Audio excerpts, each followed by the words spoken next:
Want to speak English confidently at airports and during flights? In this episode, you'll learn important airport vocabulary, travel expressions, and real-life English tips with Copilot Podcast Studio.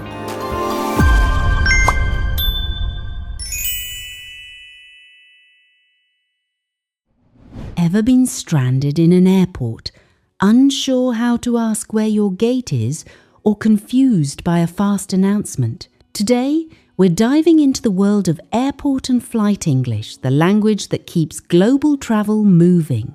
That's a great hook, because airports are truly international crossroads. I've seen so many travelers struggle simply because they don't know a few basic words or expressions. We'll break down essential vocabulary, key expressions, and real travel communication tips. Exactly.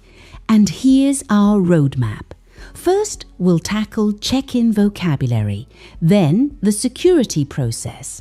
Next, how to decode airport signs and announcements. And finally, tips for polite and tech-savvy communication. If you want to travel confidently, stick around. Let's jump right in, starting with check-in, because that's where the journey really begins for most people. So, picture arriving at the airport. What's the first step? Usually, it's check-in. There, you'll hear words like passport, boarding pass, and luggage. And don't forget questions like, how many bags do you have? Or, would you prefer a window seat or aisle seat? Knowing how to answer or ask these makes everything smoother. I remember my first time flying solo. I had no clue what a carry-on was. Now, knowing that means a bag you keep with you on the plane, it's so much easier. Funny you mentioned baggage. Even just clarifying ticket versus boarding pass saves confusion. These small details really build confidence for travelers. After check-in, everyone faces security. It's a nerve-wracking stage for many, especially if you're not sure what to say or what's being announced. Absolutely. Words like scanner, liquids, gate, and boarding area pop up everywhere. Sometimes staff will ask you to remove laptops or metal items. If you understand those terms, you can follow directions easily. I've noticed signs and announcements can be fast and full of new vocabulary. But just recognizing security check or no liquids helps lower anxiety. It's true. Even learning phrases like please empty your pockets or step through the scanner prepares you for what's coming next.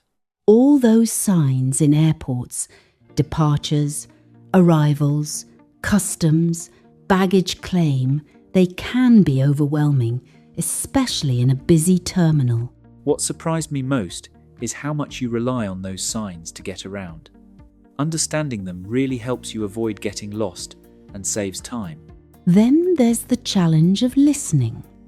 Announcements about gate changes or delays are often quick and hard to catch. Practicing listening with travel podcasts or videos can make a big difference. Exactly. Even if you don't catch every word, recognizing phrases like now boarding at gate 12 or flight delayed is essential. It's about picking up the important bits. Once you're on the plane, a new set of vocabulary comes into play. Flight attendants might say, please fasten your seatbelt or stow your tray table.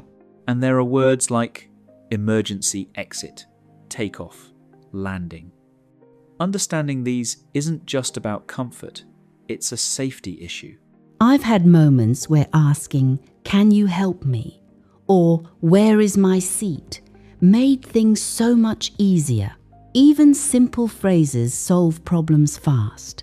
Don't underestimate the power of politeness either. Saying please, thank you, and excuse me can go a long way, especially during stressful times.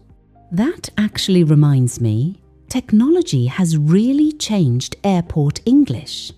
Now, travellers use terms like online check-in, electronic ticket, and QR code almost every trip.